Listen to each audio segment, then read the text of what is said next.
Kallis publik, juba vähem kui 1,5 aasta pärast on kätte jõudnud uus laulu- ja tantsupidu.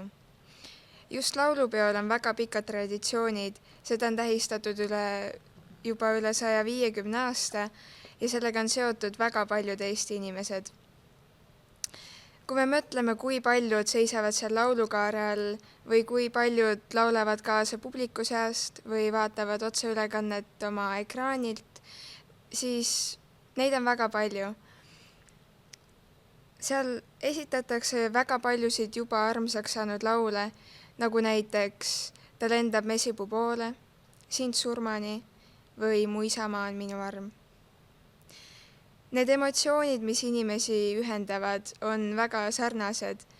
Neil kõigil on rind õhku täis, nad tunnevad uhkust ja armastust. Ma arvan, et need emotsioonid, mis neid ühendavad, on väga kollektiivsed ja need kanduvad nii kohapeal olijateni kui ka nendeni, kes vaatavad seda mujalt. Ma arvan, et selleks, et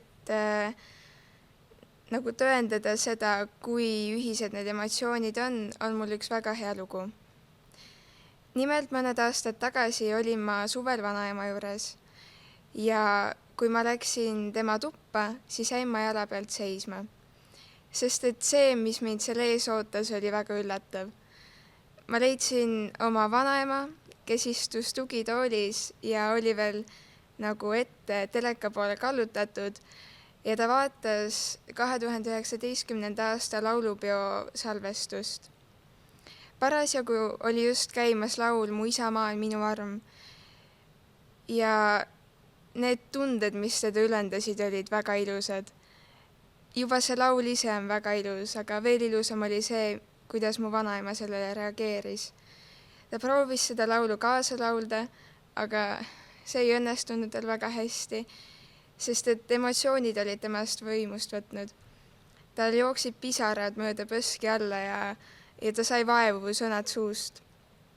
Ja sellel hetkel ma mõtlesin, et tema on tõeline patrioot. Ta on tõeline isamaa armastaja. Ja see tunne levis ka minuni. Mina mõtlesin ka sellel hetkel, et meil on kõige ilusam riik ja kõige ilusam rahvas ja kõige ilusam kultuur ja laulupeod on lihtsalt selle kõige ilusam väljendus. Ma tundsin ennast tõelise patrioodina. Aga mis sai edasi? Edasi sai uus päev ja uus nädal ja aeg läks üldse edasi. Ja okei, ma võin selle mälestuse juurde iga hetk tagasi tulla, siis need tunded, see patriotism, mis mind sellel hetkel valdas, ei ole mul kaasas iga päev. Mingitel hetkedel me tunneme ju kõik ennast patriootidena ja patriotism on see, millest ma tahan täna rääkida. Ma julgen arvata, et keskmine eestlane on patrioot 3 korda aastas, siis kui on laulu- ja tantsupidu, kui ta vaatab pingviinide paraadi või kui keegi võidab mõne olümpiamedali. Neil kõigil on midagi ühist ja see on see, et me tunneme patriotismi siis, kui midagi on hästi.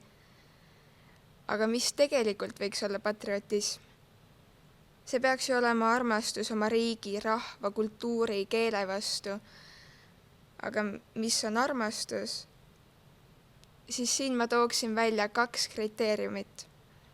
Esimene neist on see, et see peaks olema konstantne ja teine, et tingimusteta.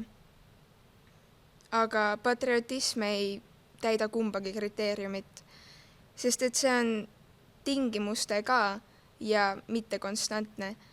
Nagu ma juba varem tõestasin, siis me tunneme patriotismi siis, kui midagi on väga hästi. Siis, kui keegi võidab olümpiamedali, siis me mõtleme, et tema on eestlane või tema on minu kaasmaalane. Aga kui kellelgi läheb halvasti, siis me unustame selle ja me ei mõtle sellele. Ma arvan, et praegu patriotism on hoopis isekas armastus, mida me otsustame tunda siis, kui see on meile mugav ja kui me tahame tõsta oma egoismi.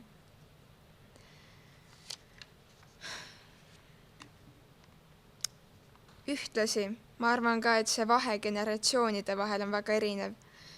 Näiteks, kui ma võrdlen seda, kuidas minu vanaema näeb laulupidu, sellega, kuidas näen mina seda kui lihtsalt ühte üritust teiste seas, siis see vahe on üüratu. Ja võib-olla kõik asjad ei ole mõeldud kestma ja võib-olla patriotism on üks neist. Minu kõne peamine mõte ei ole täna siin see, et me kõik peaksime olema patrioodid, et me peaksime palju rohkem hindama oma riiki, vaid pigem just see, et me küsiksime endalt, mis on meie jaoks patriotism ja kuidas me tahame seda tulevikku edasi kanda. Aitäh!